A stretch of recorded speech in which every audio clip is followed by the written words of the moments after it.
My name is Merve. I'm the Education Programs and Marketing Coordinator at the Islamic Museum Australia. I'll be your host for tonight's program. On behalf of the IMA, I would like to thank you for joining the Muslim Youth Network's second instalment of the Next Step Forum Success Edition. Before we get started with today's program, I would like to acknowledge the elders past, present and emerging of the Wurundjeri people and all First Nations. The Muslim Youth Network began in 2019 with support of Darebin City Council, with the intention of supporting the youth in our communities by connecting them to relevant organisations for the purposes of personal and professional development, such as the Muslim Professional Association, providing them opportunities to expand their career portfolio through the IMA volunteering program and structured workplace learning in partnership with the Inner Northern Local Learning and Deployment Network.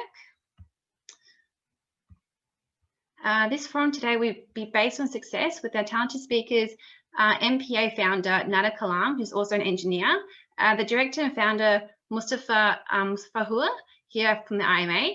We also have people and business partner at Metro Trains Melbourne, in addition to this, and also a sessional lecturer at the University of Melbourne, Rima El-Khub. So at the end of this forum, we'll have a Q&A session with Rima and Nada. Unfortunately, Moustafa will not be able to stay for the duration of this program. Feel free to ask your questions during his presentation. We'll just begin with MPA, so Muslim Professional Association, with engineer and again founder Nada Kalam, founding the non-profit organisation with the aim to create a community of professionals offering mentoring support and networking opportunities within the Muslim and wider communities. So I'll hand it over to you, Nada. Awesome, thank you. I feel like you just took half of my speech, so I'm going to have to try to fill in the gaps. So apologies if everyone hears things twice. My name's Nada. Assalamu alaikum. Good to see some of you on the call, and hopefully if others are watching this later, wish you could be here with us for the live session, but hopefully you get benefit out of it. It's really awesome to be here with such distinguished speakers. Very honoured to be on a platform with Rima and Moustafa, and I'm super excited to be on this success journey with you all. And Merve, thank you so much for organising the event. I know how much effort goes into it, and I know how much work you've done behind the scenes. So thank you so much for putting it all together. As Merve mentioned, my name is Nada. I'm a manager of engineering and asset management at KPMG, and also the founder and president of the Muslim Professionals Association. We've been operating since July 2017, and we've grown our membership, which has now reached in excess of 600 members from not only across Australia, but also across the world. So why do we exist, and what can we do for you? When I was choosing my career path, I was at an all-girls school. And at that time, the only thing I looked for in a career was to make lots of money. I was a relatively good student, so decided to aspire to be a dentist. Now, with all due respect to anyone on this call who is considering to study health sciences or is currently in health sciences, I inherently knew it just wasn't for me. I would almost faint at the sight of blood, and the prospect of looking inside people's mouths for the rest of my life wasn't exactly what I wanted to be doing forever. But hey, my eyes were lighting up with the dollar signs associated with being a dentist. But as fate would have it, I didn't get into dentistry. Melbourne Uni's Melbourne model had just started, so I thought I'd do an undergraduate degree where I could still get a job after studying my bachelor's, just in case I didn't make it to a master's in dentistry. So I opted to do engineering, and that was the last year that Melbourne Uni offered engineering as an undergraduate. I was so discouraged by people around me. They were telling me engineering's not for girls, it's certainly not for Muslim women, and that I wouldn't make good money. But thankfully, I had the support of my family, and that was enough to keep me through. Doing an undergrad as an electrical engineer was hard. I was the only female in most of my classes, and sticking out as a Muslim, hijab-wearing female made things that little bit more challenging. In these times of being a very visible outsider, I learned self-defiance. I learned that my career will not be like my peers, and that my day-to-day will have very, very different challenges to theirs. I learned that if I didn't push myself to strive for a better tomorrow, I would be the one falling down, but in turn, I'd be falling with so many young Muslims also thinking they cannot dare to dream big. And since then, that's been my passion, to open doors to spaces where we, as the Muslim community, are not well represented, and creating our paths for success in these areas. When I finished studying engineering, I realized that I fell into a degree I loved by pure luck and fate. And there was no way I would be studying another degree, and certainly nothing that would get me to dentistry. And truth be told, I'm not smart enough to be a dentist anyway. But once I entered the engineering workforce, I realized a whole new field of barriers that I wasn't ready for.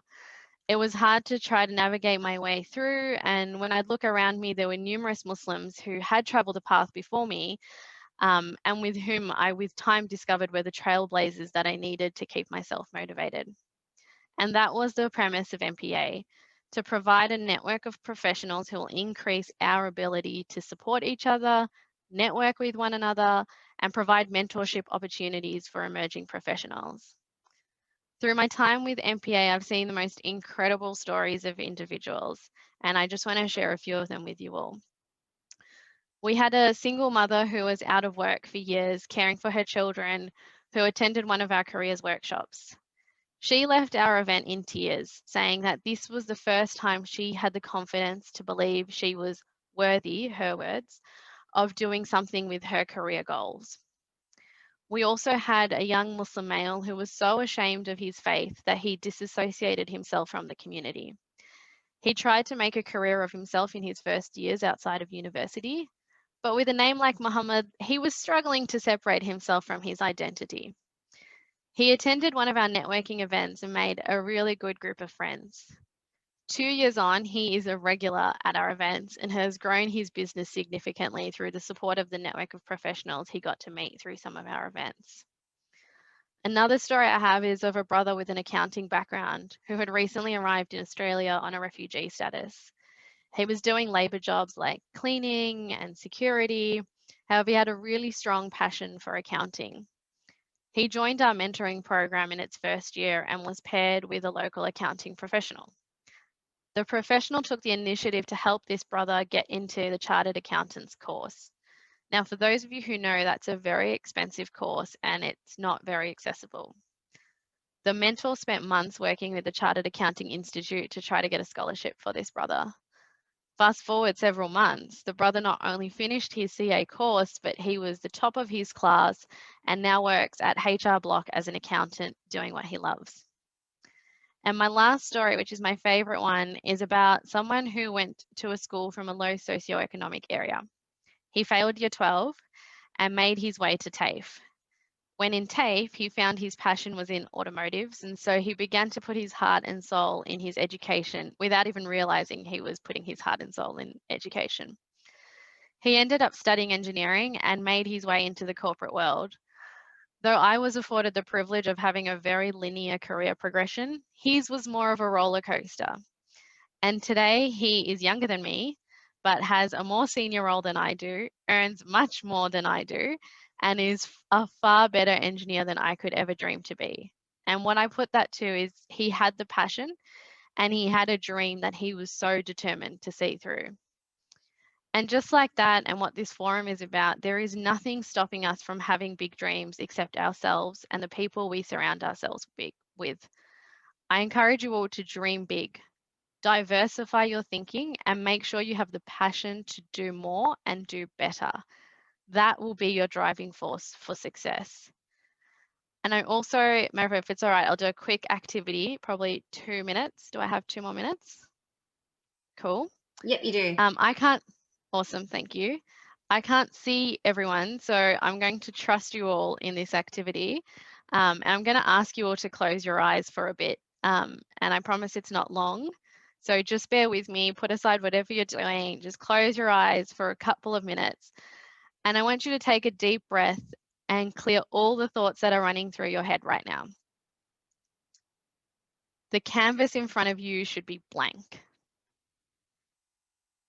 I want you now to think about where you see yourself in 20 years' time. You're in your favorite place, surrounded by people who you love. I want you to start thinking about, what do you look like? What are you wearing? Who is around you? I want you to keep your eyes closed, and I now want to bring you back to today and think about one thing you're passionate about or one issue you would love to solve. If you had all the resources at your fingertips, how would you solve it? What would you need to do? Could you study something to help you get there? What would a career in this space look like for you? I want you to imagine you're working in this industry. You're placed in your dream job, but it's a busy day, you haven't had much sleep, and you aren't earning as much as you thought you would. You're tired, and yet you have so much more to do. Who do you need around you to help you through? Who will be in your corner cheering you on? Who will believe in you when nobody else will? How do you feel right now? How do you feel working in this space, and can you keep going? I want you to think back to what you thought your career would be a few months ago. Does where you are today match where you are right now in your thoughts? And why? When you're ready, I want you to slowly open your eyes and reflect on what you just saw. What were you doing? Who were you with? And why is that important to you? And this is where I challenge you to always reflect on your why. Why do you want to do this? What is your purpose? Then you can start thinking about how you will do it. And then lastly, reflect on what you will need to do to get yourself there. I encourage you to look at a TED Talk from Simon Sinek, which I will link in the chat box straight after this. And for those of you who are new to the MPA and Muslim Professionals Association, a little bit about us is that we aim to be on this career journey with you, no matter what part of the career journey you're on. If you want to find out more about what we do, I'd encourage you to follow us on our social media platforms. Our handle is MPAOst, and it's in my name. You can also check out our website, www.muslimprofessionals.com.au. And if you're on a hunt for a job and still using Facebook, we have a private group called the MPA Jobs Portal, where we aim to share job opportunities between our members and organisations that value a diverse workforce. We'd love to see you all be part of our community so we can become a stronger collective.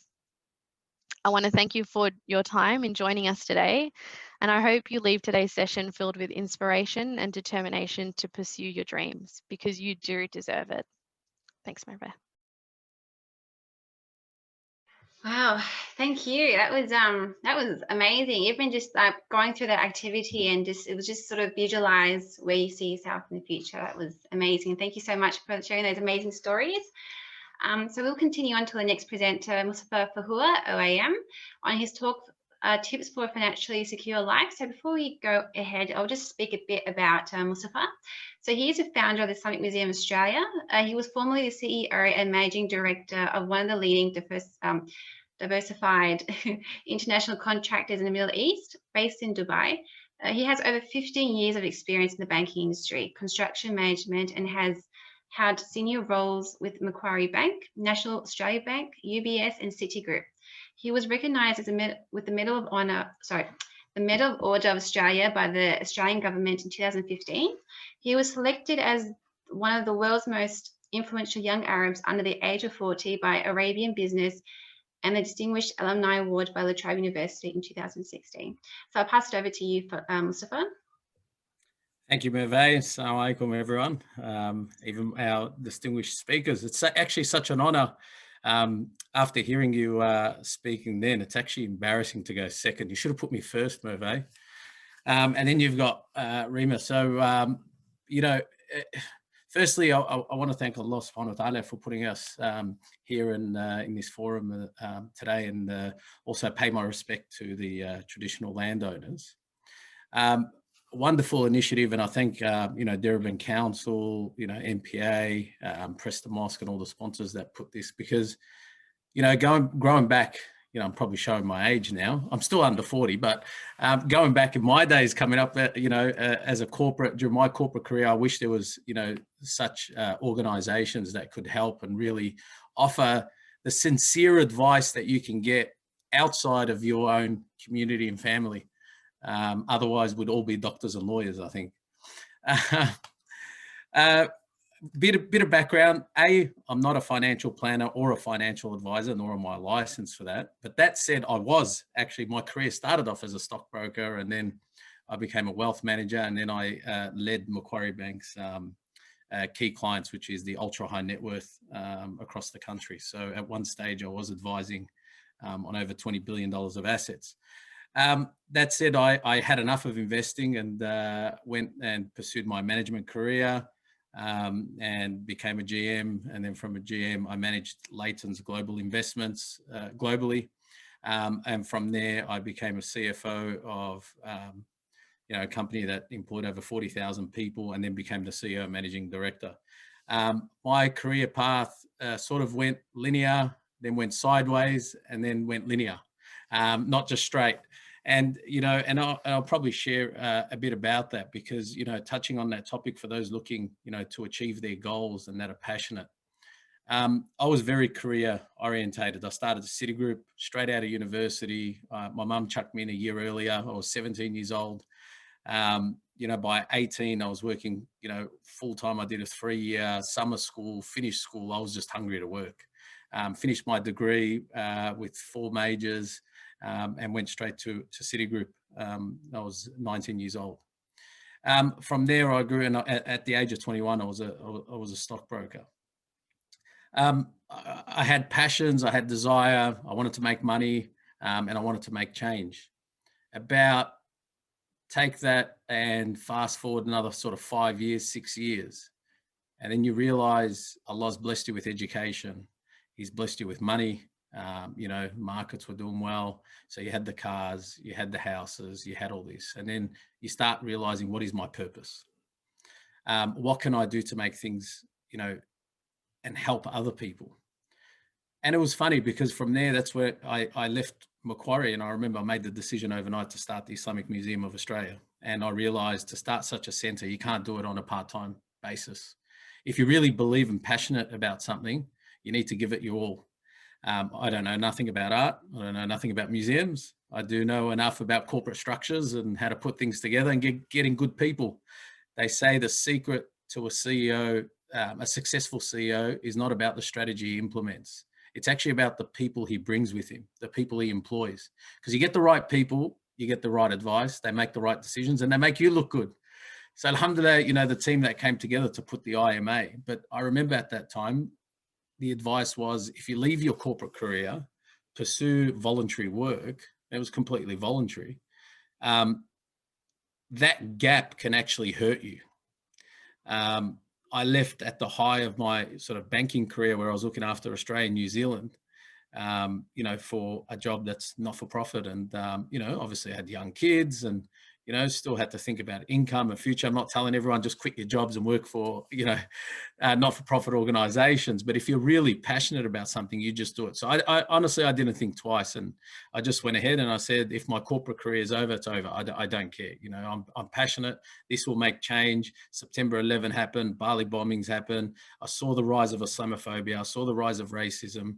And I knew this had nothing to do with Islam, and said, I want to create a center, an educational hub that shows a transparent window of what Islam truly is through the beauty of art, heritage, and discovery.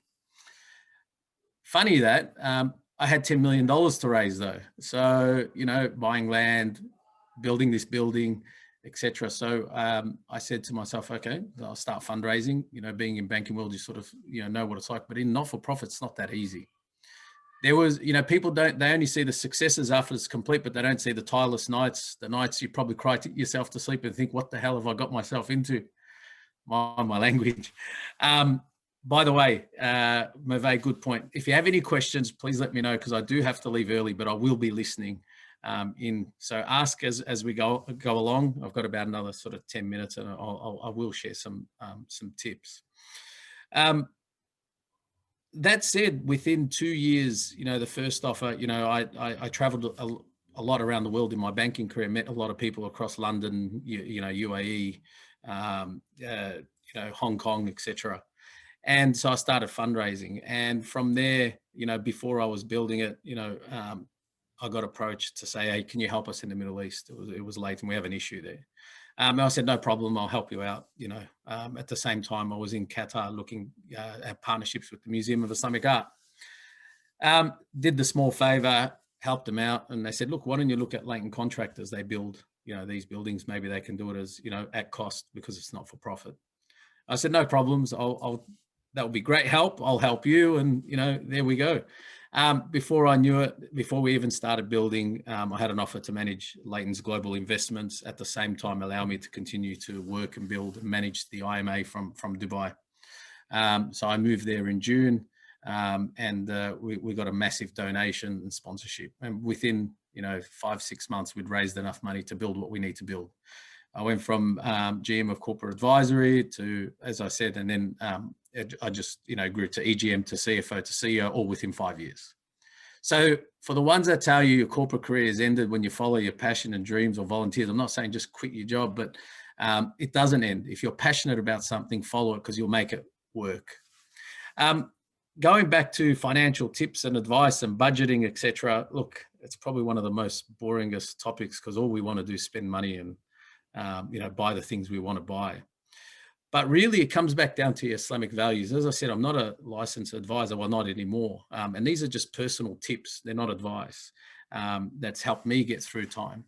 And the first tip for me when I got into the broking and banking world was, you don't invest until you own your own home. All right? Don't risk your money. Don't throw it in things that are different. Own your own home. Property has become part of culture in Australia.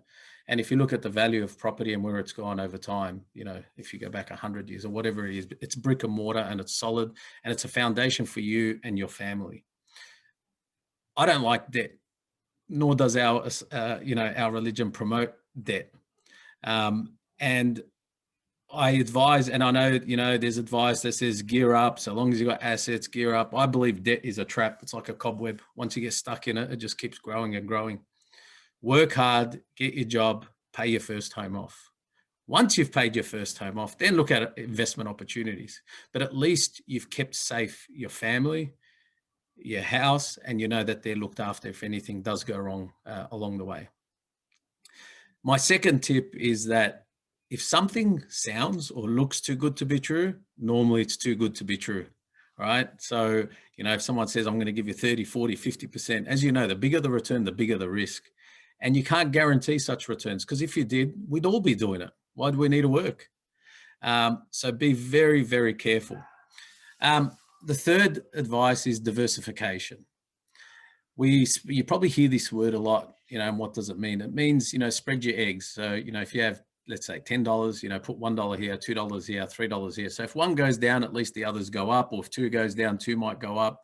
It's all about calling risk management, spreading your risk.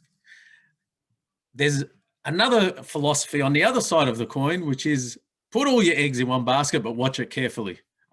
Which one you decide to follow, and it all depends on your risk appetite and your profile, etc.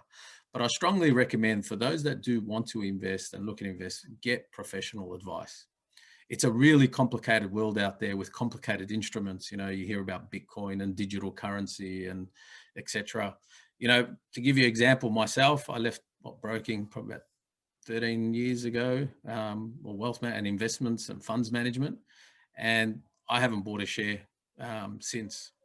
Not that, you know, I'm against it at all. It's just my, you know, I'm a brick and mortar guy. I prefer to dabble in a bit of property.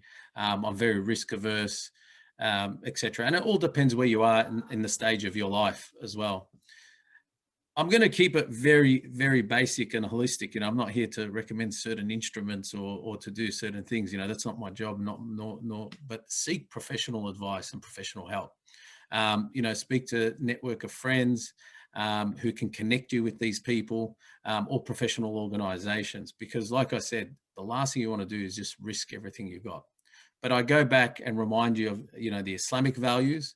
And no matter where you are, whether you're doing investments, whether you're doing engineering, whether you're doing anything that you're doing, Islam has a set of principles and guidelines. And honestly, that guideline sets you up for success.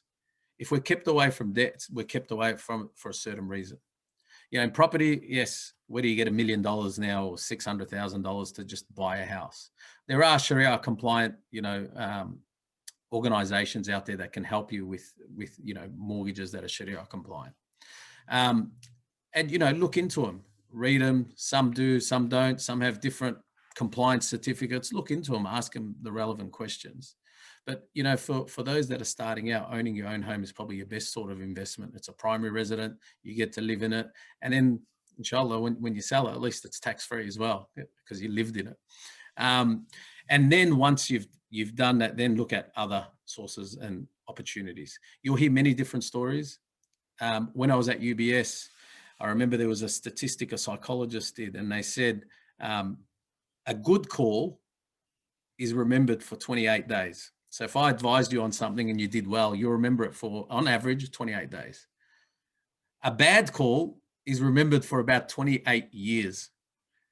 So, and there's a reason for that, right? And if you look at, you know, the psychology and the philosophy behind it, because, you know, we don't like bad things to happen. We don't like bad decisions, etc. But when you talk to your friends, they're only going to tell you about the good things that happen. Get professional advice, seek professional advice in any of the investments you're making. Budgeting and planning, very important for those starting off in life, whether you just got married or whether you're, you know, you've been married for, 20 years, 30 years. Budgeting is always important. They say that the curve of income, if you were to match your expenses, it actually moves linear with it. So the more you earn, the more you spend. The secret is if you can earn more and keep your spending static, your level of savings increase. Easier said than done. You know, you get a bonus for $100,000. You want to buy a better car. You know, it's simple, but that's where the savings gap is. So some people that earn $1 million versus someone that earns $100,000, if you look at the margin of savings, sometimes it actually turns out to be the same in terms of percentage wise. It's only because the person earning $1 million wants to drive a BMW or a Mercedes, and the person earning $100,000 is happy with a Toyota. The gap there is the secret. And, when you budget, when you look at your credit card, we're going cashless. The environment's becoming very cashless.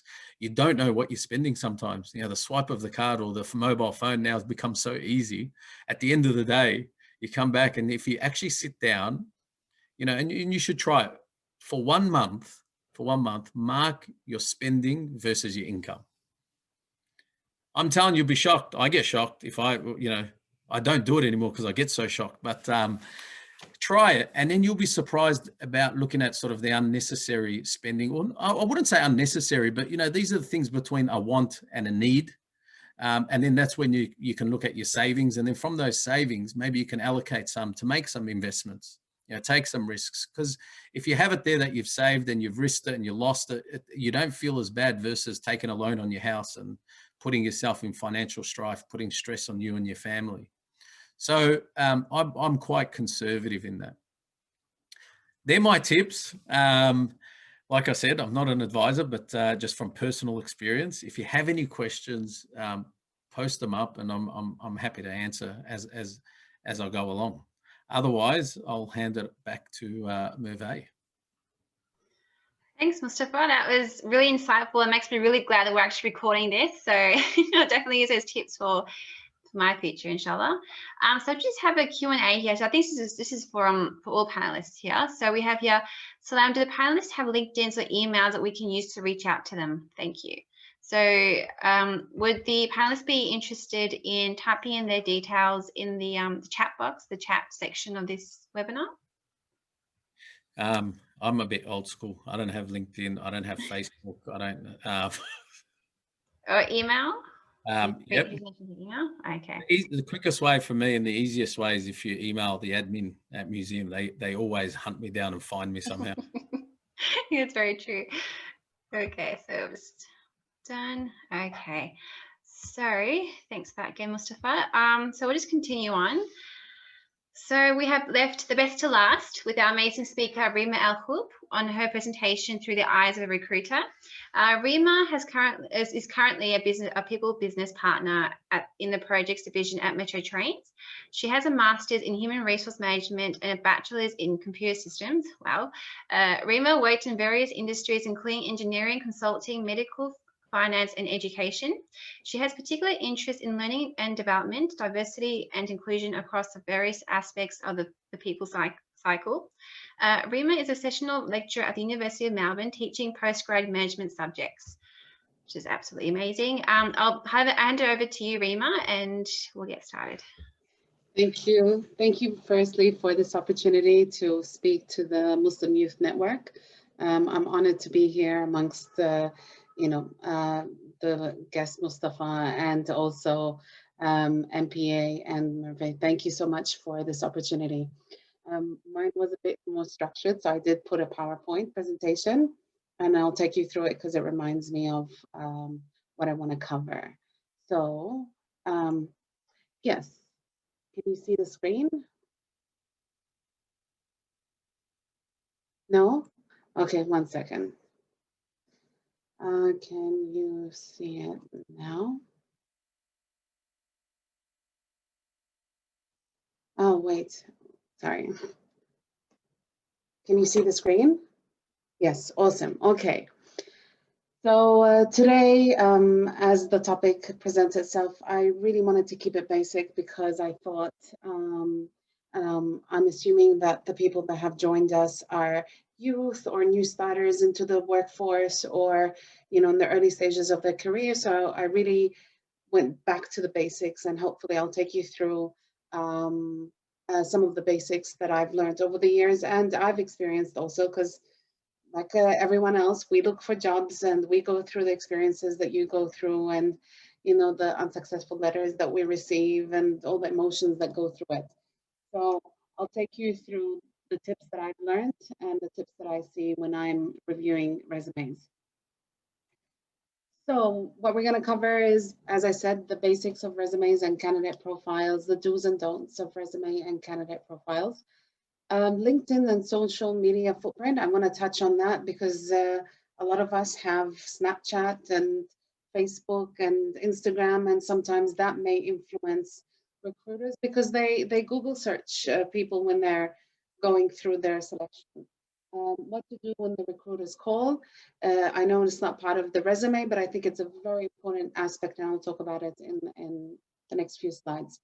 And final thoughts. So the basics of resume, I think one of the, when I try to boil it down to, I think it comes to 2 points. Firstly, have a really good template. A very good template that is suitable for the industry that you work in and the profession that you do. And also, most importantly, it's something that represents you. Be mindful that the resume is the first thing the recruiter will see that is associated to you. So it represents you. Make sure that it looks professional, that it looks neat, and also that it has content that is relevant to, for your experience and also for the career that you're looking for in the next job that you're applying for. I thought, so if you're a new starter, you're going into the workforce as we speak, I have put links to Jumpstart, which is a government website that actually gives you tips and ideas and also free templates available, very basic resume templates that help you and guide you through what to put and what content to include in your resume. Maybe I'll open the website.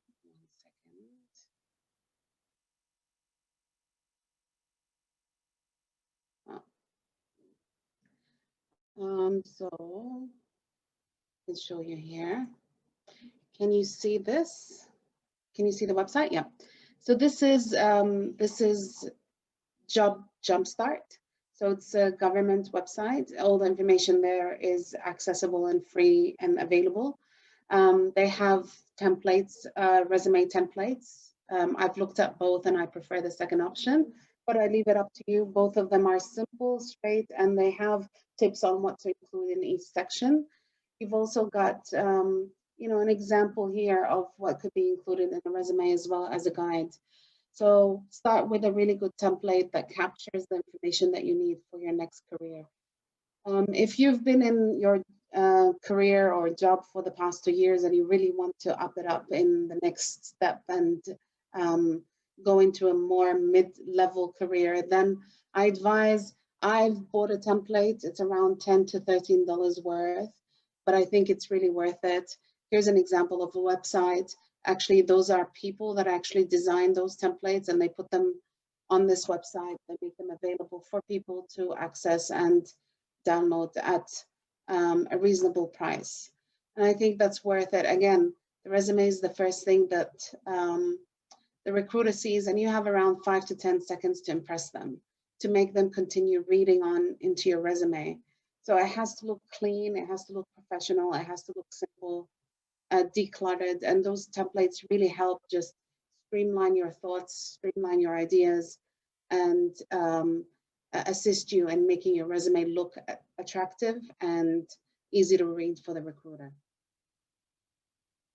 That's the first thing, so that's the template.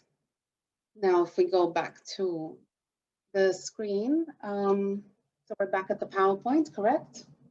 Yep. Content, I can't stress it more. Part of the things that I've learned over the years, you know, when I was putting my resume, I noticed that you get emotionally attached to things that you've done in the past. You know, I've presented at, you know, at a Asia Pacific forum within my organization. I'm so passionate about it, so I fill up 2 or 3 paragraphs talking about it, not necessarily because it's relevant to what I want for my next step, but more so because I have this, I'm proud of myself, I have this attachment to that memory, and then you tend to go on a tangent and have that resume focusing on things that, yes, they reflect you, but they're not aligned with what you want for the next step. So that's why I say we have self-serving biases. Sometimes even in interviews, I've noticed myself, when I'm talking about something, I focus on things that I gravitate towards: diversity, inclusion, and maybe sometimes I miss of all the other skill sets that I have because I'm so passionate about that aspect. Just always keep your focus, talk about the things that you're passionate about that are important to you, but align that with the career that you want to achieve in the next few months. So don't lose sight of aligning what you want with what the recruiter is looking for. So balancing the communication so that you're not only talking about yourself, but you're talking about how you're the best fit for that job that you want. And that's very important. Also, if you've done diverse experiences over the past few years, whether you've worked in a call center and also you've worked in traffic management and you've worked as an administrator, you can then start to be selective about what you put and what you highlight, again, based on what's the next step that you want. So I'll give you an example from my career. One of the things in human resources is being able to resolve conflict, particularly between an employer and an employee. And the more serious conflicts is when it gets to Fair Work and conflict resolution at Fair Work. It's a big jump in the HR world, and they always, as usual, they require experience. So what I did is, in the job that I was at, I actually shadowed my colleague in a Fair Work conciliation that she was going through. But in my resume, I highlighted it as something that I did, even though it might have been 2% of what I've done over the 3 years that I wasn't in that organization, because that was something that I was looking for in my next move. I definitely highlighted it in my resume as something that I've done. So make notes of things that you do throughout your experience, because you can, it's like a library. You start accessing that library to highlight things that are relevant for the jobs that you're applying for the job that you want. It's very important. Our brain doesn't hold memory very well, particularly when you've been in your career for 2 or 3 years. Have a library of things that you've done, and those could be accessed and used as achievements, which is something that I'll talk about in the next slide. Yes, so be selective, be concise in what you write in point form, and even if it's a point form, so don't use words like great communicator, always put it in context. It's very important. Good communicator demonstrated through being the presenter at various forums. And you can mention some of those forums because that gives context to how you're a good communicator. Or a good communicator because you've rolled out the induction for your department. So give in context, but leave the ideas or the thoughts in point form and short paragraphs. Remember to always think about the reader when you're writing your resume. That recruiter probably has 40 applicants that they're going to review. And during those 40 applicants that they're going to review, you have, as I said, around 10 seconds to make them want to spend more time on your resume. If it's clunky, if there's a lot of long paragraphs, then they can't see through that paragraph. They'll have to read it all, which is unlikely that they will read it unless there's something that grabs their attention. So you need to make it very simple where they can find the information that they're looking for based on the job ad that you read, readily available and easy for them to see. And that's why I say be selective and be concise in what you include in your resume. Next, we will candidate profiles. I thought I wanted to spend a bit of time on candidate profiles because a lot of organizations these days not only require you to put in your resume, in addition to selection criteria response, they want you to create a profile on their HR information system. So whether it's Telstra, whether it's a government department, whether it's any of the banks, they usually tend to want you to create a profile. What I say, because sometimes you might have multiple roles that interest you in that organization, keep that profile neutral, where it has your basic information, but always have the resume customized to the role that you want to apply to. And then in the attachments that you provide, which can include the resume, the cover letter, that make sure that it's customized to the role that you're applying to in that particular day. Because you might come across, for instance, if you are applying to the jobs within Victorian government, which are various departments, Department of Health or Department of Human Services, they're all under that same website, under that same HRIS system, Human Resource Information System. And therefore you'll have one profile, even though you're applying to different positions or different jobs. So have the profile neutral and customize the resumes when you come to attach it to a particular role that you're applying to. A tip that that a lot of people fear sometimes, there's questions, particularly when it's a government job or large organizations, there's questions around diversity.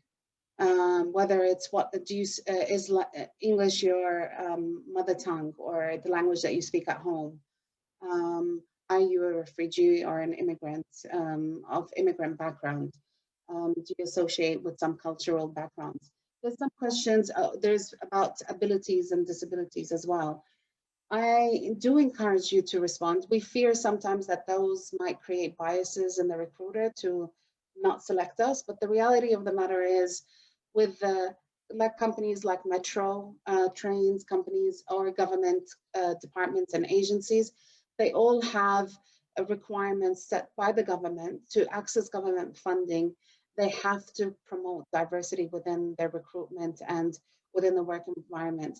So actually, sometimes when you do disclose that you are diverse in your nature because of your cultural background or because you are a refugee or on a humanitarian visa, that actually will highlight you as someone that they want to bring on board because they want to increase the diversity in their workforce, because that's a requirement that the government sets for them.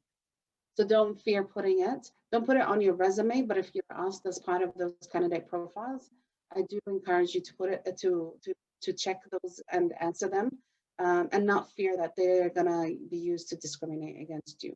Because if they put them, that means they have quotas to meet from a recruitment perspective, and actually you might fall into that quota and therefore be looked upon more favorably. Okay, so the do's of resumes. I mentioned this before, but I'll touch on it further, which is when you state competencies or skill sets in your resume. So, you know, in any template, typically you'll have highlights of what your skill sets are. typically people tend to go great communicator, problem solver, negotiator, and put those like catchy words. It's not enough. Give context, tell a story, because that will make the recruiter more interested and keen to read the content of your resume. So an example of this, advanced communication skills demonstrated by being selected to present on various HR initiatives, including the launch of the new learning management system to various offices across Asia Pacific. So you're demonstrating that you're able to reach different various types of audiences with various cultural diversity, and that you're able to present and communicate to a large group of audience, which is good. And that gives context, and it makes it for the recruiter, okay, they know what they're talking about, and it's just not a catchy word that they're putting as a skill set. So always give context to the skill sets and everything that you put in your resume.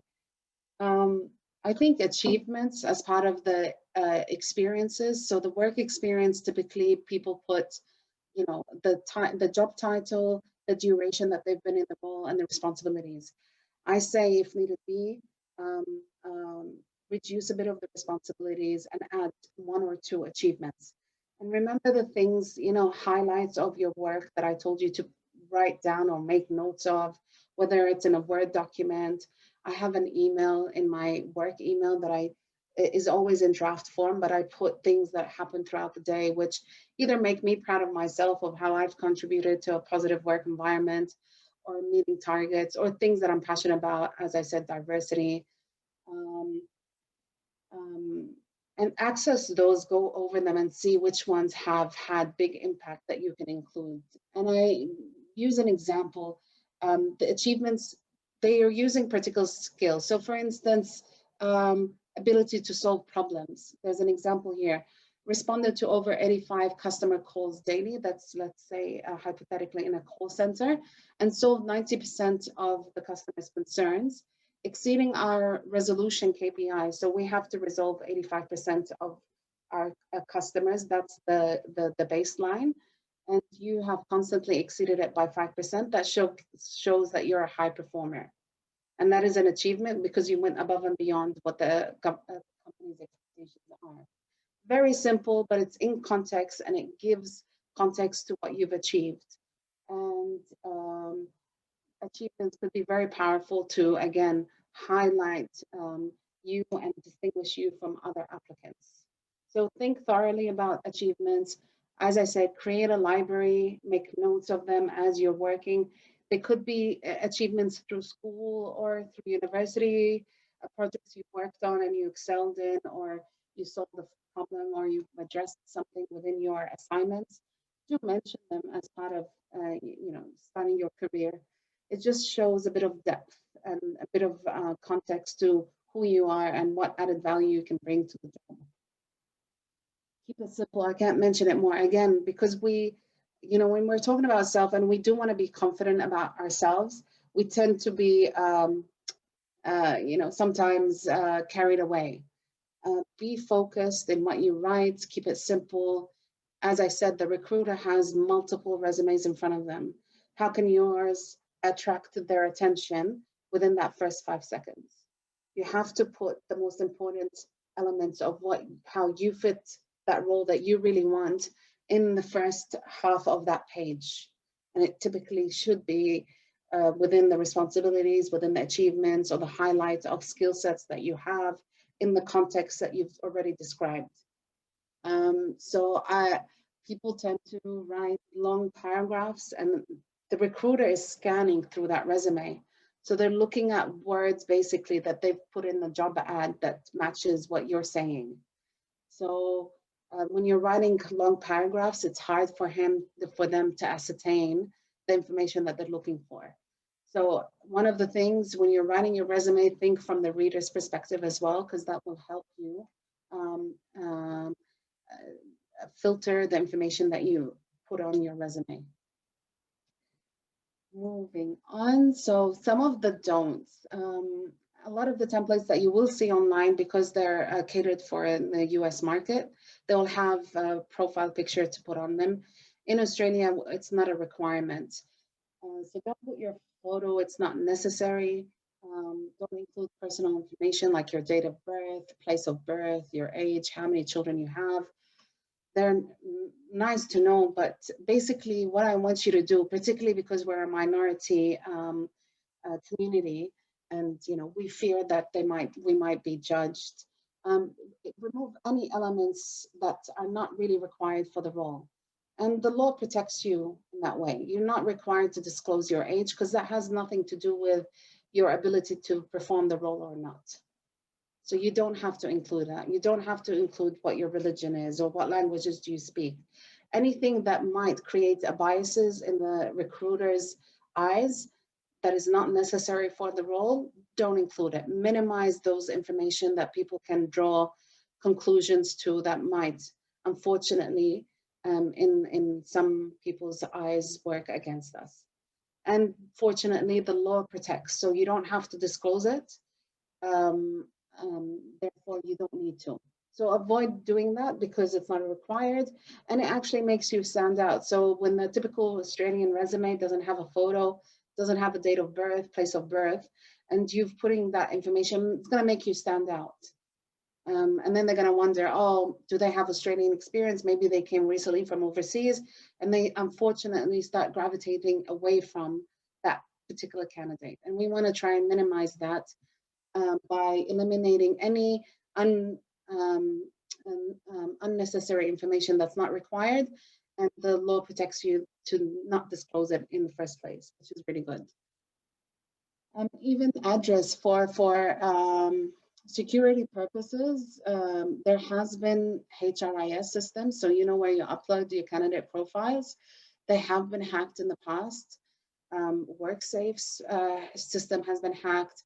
I think NAB's system has been hacked. So having your residential address, your full address, again, not necessary information. What I usually put on my resume is like the suburb that I live in and its postcode. And that's enough for that purpose in that particular time. They might ask you in the future for your, if you get the job, they will ask you for your residence. It's part of the contract, filling in the contract and employment. But in the first instance of applying to a job, it's not necessary to include all that detailed information. Don't include academic transcripts if you're not required. Visa status. So a lot of our Muslims brothers and sisters might be on temporary visas or bridging visas. You don't need to, you should have working rights to apply to a job within Australia. So if you have working rights, regardless of your visa, if they don't require you to disclose what visa you're on, it's unnecessary information for you to mention. Because again, it just, in their mind, while they're going through the resume, it just allows them to go, do I really want to go through visas and maybe their visa is going to expire? It just creates questions in the recruiter's mind. That's not necessary. Let them see you, let them interview you, let them get to know you. So if it's not required upfront, you don't need to disclose it as long as you have work rights and you're adhering to the work rights of the Australian government. Reference details, my preference is just to put references available upon request. Again, because when I get to the reference stage, I like to call out my reference. I like to give them a heads up on what the job is, what I want them to focus on in terms of my working relationship with them, what we've experienced together, and what aspects of that experience they should focus on so that it highlights again how I'm the best fit for the role that I'm applying to. So I don't like surprising the references, and that's why I always prefer to put references available upon request. And I encourage you to do so, even if you have your references ready, always, because again, it's all about preparation. Even if your references, when they're better prepared to know what job that you're applying to and you're being considered, and how they can highlight your skill sets and your experience, that's better for you to be successful in gaining the role. LinkedIn and social media. Okay, so we create resumes and we do change them. I mean, I have 3 different resume templates based on what roles I'm going to. Make sure your resume and LinkedIn profile is consistent. Part of the problem, we get excited, we want to change careers sometimes. So when I'm considering changing careers and exploring that opportunity, I stripped down the LinkedIn profile completely, because I want to keep it vague so that they focus on what I've written in the resume, which is customized to the role that I want to go to, which could be something that is different to the career that I've had, or a change of career, or diverting into new areas. Then I want them to focus on the resume. I don't feel it's necessary creating a lot of data points for recruiters to access. Your resume is one that you've customized for that role. I prefer that be the main source of information that they gain. Typically in Australia, they go into the LinkedIn profile because they want to see a picture. They want to see how you look like.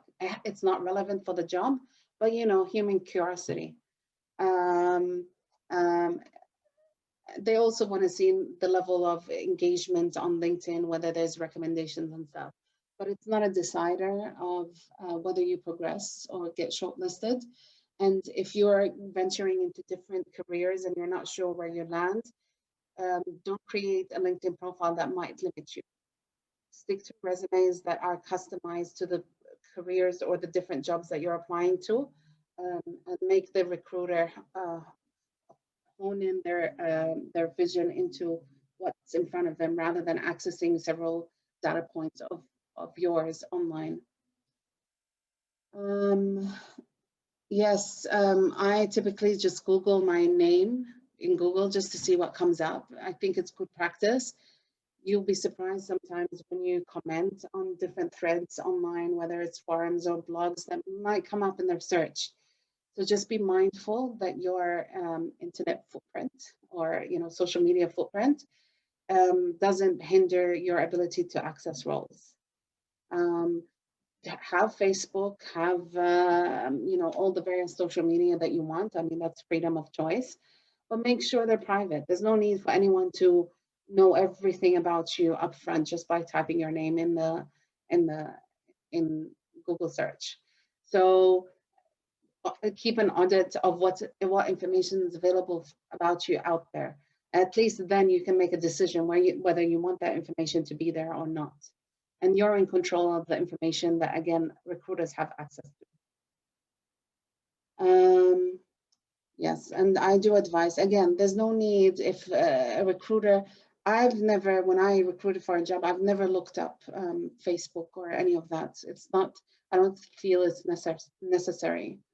But I know that others do. Human nature differs. And the reality of the matter is, if your profile is not private, again, you're just opening it up for opportunity for biases to come into play.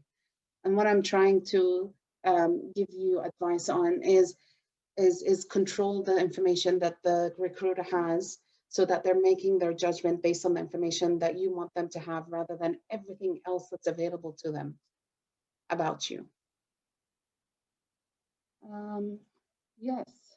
All right. I wanted to spend just this bit of time on, I know I'll be finishing up in 2-3 minutes and taking your questions. What to do when the recruiter calls. I think this is very important. There's, as much as we can do with resumes, to be honest, there is that element of nasib. There is that element of luck. That's just the way it is, You can have the best template, you can have the best content, but at the end of the day, again, because we're dealing with the humans, and the way this recruiter might see a typical profile is different than the other. What I might shortlist as candidate for a job might look very different than what my colleague will shortlist. So for that purpose, there is an element of luck, and that's why I want you to persevere. But when a recruiter calls you, that means they're interested in you. So the element of preparation, your resume being on point is all done. The hard work is being done. But then when the call comes, that's all on you then. That's all on you to be prepared to take that call. One of the things that I've noticed over the years, when I'm calling applicants, they might be driving, looking after their children, cooking, and they take the call because they're excited. They're waiting on this role. They're like, yes, I'm available, because we always ask, do you have 5 minutes just to go through some questions? And typically people, you can hear the noise around them and they'll say, yes, I am. Don't do that. When I'm looking for a job, even if I'm not doing anything and I get a call, Firstly, when I'm looking for jobs and I do apply, I usually, if the call is unknown to me, I let it go to voicemail because that's the safest. Then I hear their voicemail, I know which company they're calling from, which recruiter, or which job that they're calling with regards. And then I open the job ad and I put it in front of me, whether it's on my phone or my laptop. I have my resume in front of me, the resume that I applied with all the highlights, the achievements that I customized for that particular role. And then I'm ready to call them. I typically have 3 good examples because they tend to ask me, can you demonstrate a time where you were able to resolve a customer's problem, or whatever the specifications for the role is. Have really good 3 examples that you can customize to what they're asking you for. But preparation is key. I advise you not to answer their call immediately. Give yourself that 5 minutes just to prepare yourself and to have the information that you need in front of you to maximize your success to the next stage. Because as I said, there is an element of nasib. There's an element of nasib in every aspect, but during the filtering of the resumes, it's you know, what the recruiter is feeling on that day might impact how they shortlist. So we can't control that. But if they're giving you a call, it's all on you to do the right thing to progress you to the next stage, which is face-to-face interview. So yes, if you answer their call and you know it's a recruiter, they'll ask you, are you free now for the next 5 minutes? And you say, no, it's all right. Can I call you back in 10 minutes or 15 minutes or 20 minutes? And just prepare yourself. I always, when I apply to jobs, I keep the job ad for reference. And I keep also the resume, because you customize your resume, you might have different versions. I make sure that I know which one I applied for so that I'm referencing, I have it in front of me and it can remind me and trigger me to answer to the right stream of stories that I've already aligned in my resume, which are the achievements, the highlights of my competencies. Preparation is key once you receive that call. Be prepared. Don't answer immediately. Give yourself time to prepare and then call them back or have them call you in 10 minutes.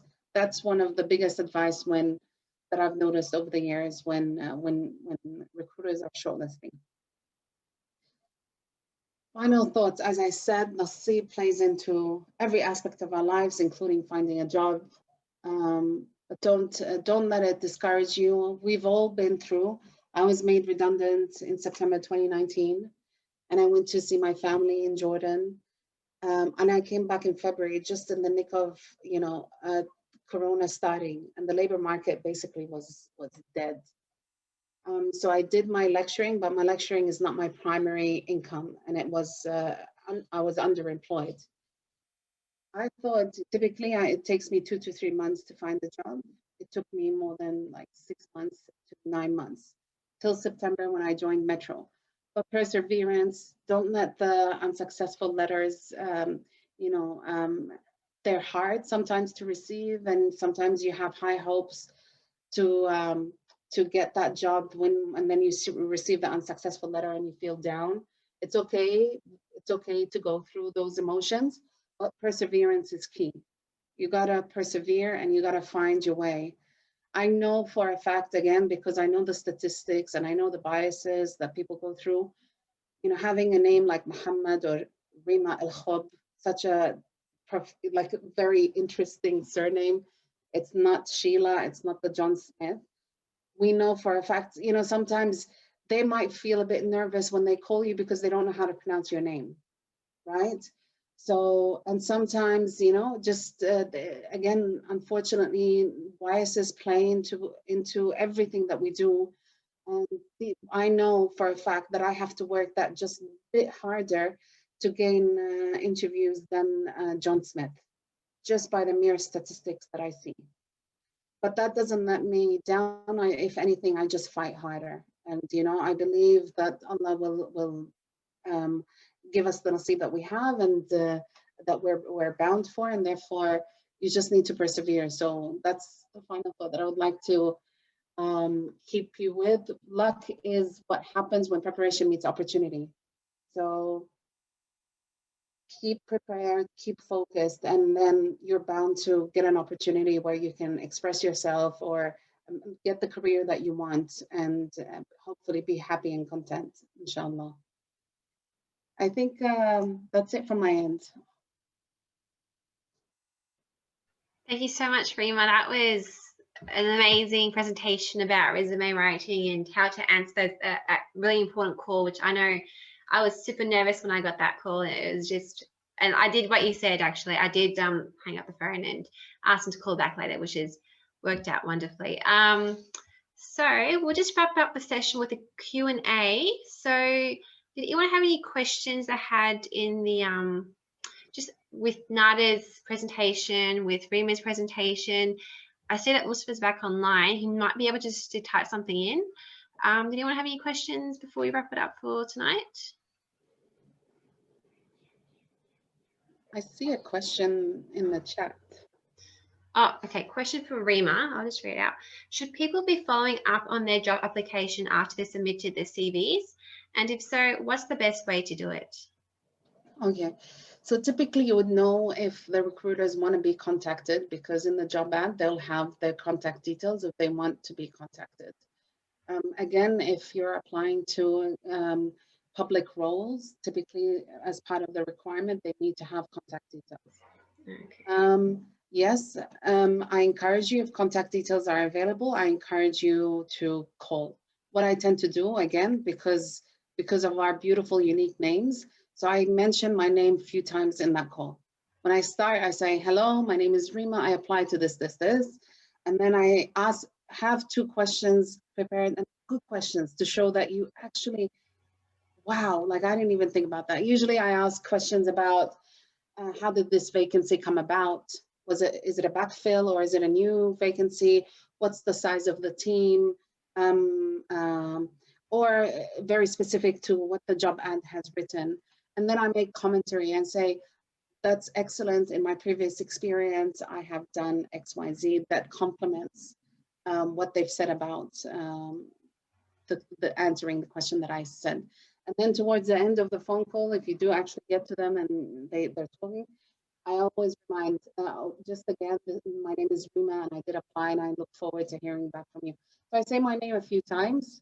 They might write it down, or they might, when they're looking through the resume, say, oh, Rima, I actually spoke to them. Again, you want to trigger memory, but positive memory, because positive memory leads to positive feelings, leads to your resume being looked upon favorably. Definitely, very, very, very true. Let me just go up a little bit. Just to go anything else above that. Okay, so the Q&A section. So we have a question here from Faiza. What's the best way to give an impression on your first job interview? What's the best way to give an impression on your best? Again, as I say, preparation is key.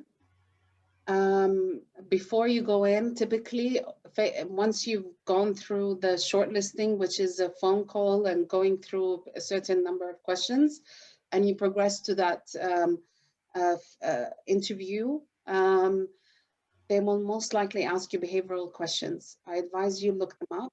Google what is behavioral questions. Behavioral questions, basically, they tell you, give me a time when you had to demonstrate a particular skill set where you communicated or resolved a problem or dealt with a difficult customer. And you have to answer them in a way, again, you have to tell a story. What is the problem?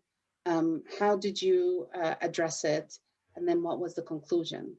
Yes, what was the outcome of your involvement in solving that problem or demonstrating that skill set, or whatever it is. Preparation is key. Have 3, 4, based on the job that you're going through. I mean, if it's customer service, then solving customers' problems, dealing with an angry customer, for instance, there will be behavioral questions around these. Prepare 3 scenarios from your previous experience. If you don't have experience from your university, from your school, from interacting, from volunteer work, whatever it is, from family, dealing with family sometimes. Just to demonstrate, have 3 examples prepared, and always when they ask you, you can customize those examples just to stream them to what they're asking for. So preparation is key.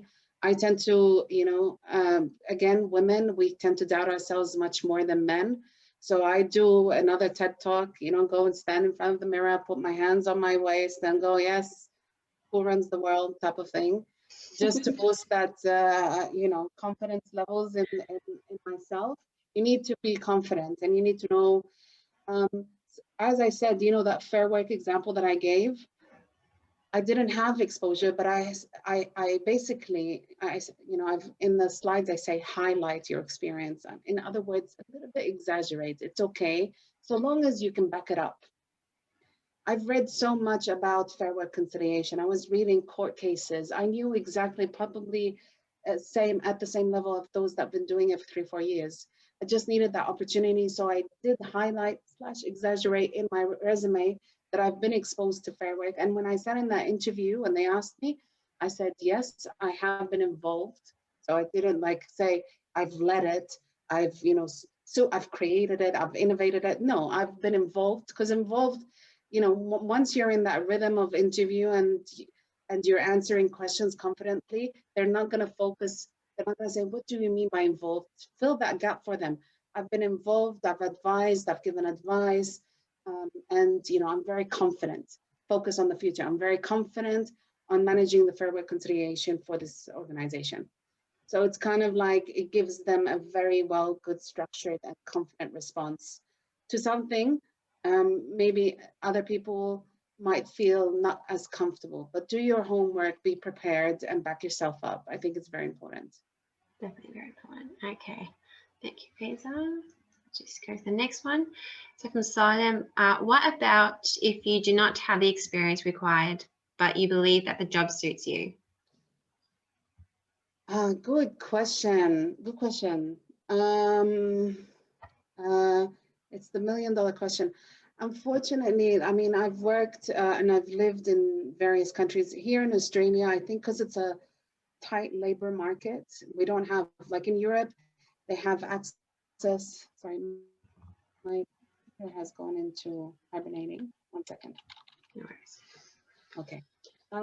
Like in Europe, they have not only access to the country that they're within, but all the EU. So they're much more flexible in looking at resumes creatively. Here in Australia, it's such a small market and it's such a tight labor market, and recruiters can be, what I can only describe it as lazy, which is basically ticking the boxes of what the criteria is and in what the resume is. You need to access networks. You need to go and start networking to try and give yourself this entry into a job or a career that you don't have experience for, but you believe that you can do. So networking is a good way of accessing that. And also, again, you have to be very creative in, so for instance, I'll give you an example. So I've completed my graduate certificate in cybersecurity because I've done computer systems in my bachelor. And I have this, this thing in me that wants to, I'm good in the people aspect of running a business and running and managing the human asset of the business. And I've been doing it for a while, but I'm craving the technical aspect. I'm craving going into a technical job, but I am in the same position. So what I do is I look through my experience again. So during a merger and acquisition that I was exposed to, fortunate to be exposed to, we did data migration through systems. That's technical. Now people, when I was working, and I didn't see it as technical, but data migration and making sure that the data is aligned and integrity of the data and confidentiality of the data while it's being migrated and so forth is more technical. And you can again highlight it in a way that is technical in your experience when you didn't think of yourself as a technical person. I didn't think of myself then. I was a HR manager back then. But the project contained technicality that I could highlight to showcase that I have that skill set. You need to focus on skill sets that you have and again, demonstrate them in context of stories that you've experienced. And networking is very important for roles that you don't have the experience, but you think you can do. Okay, thank you. I think it's all we have for tonight. Just now, did you want to, is there anything you want to plug from the MPA, any events or any programs that you have before we end it up, before we close it up? No, nothing specifically. I just, as I mentioned, just keep tuned onto our socials. We're constantly updating what we're doing on social media, so Instagram, LinkedIn, Facebook, and sometimes Twitter, and our website, of course. So yeah, stay tuned to sign up as a member. Membership is free, and we will have a host of events, and we'll also be recruiting volunteers in a couple of weeks' time. So if you're interested in getting involved, now's the best time. So I'd recommend that you have a look at the organisation and see if it's right for you. But otherwise, on behalf of MPA, I just wanted to thank you, Merve, for hosting this, IMA, and all your partners who have been involved in this program. Rima, you're amazing. I've got so many notes that I just took in that session myself. And I think one of the things you got to realize is growth and career journeys is a constant journey, and we're all constantly on it and always learning. So thank you so much for hosting this. No worries. And again, thank you both for coming in. And I know Moustafa just left, but thank you to Moustafa. So thanks for time overnight. And so we hope that you all keep striving for success, and we'll see you here at the IMA, inshallah, or even online for our next event. And have a lovely night. Assalamu alaikum.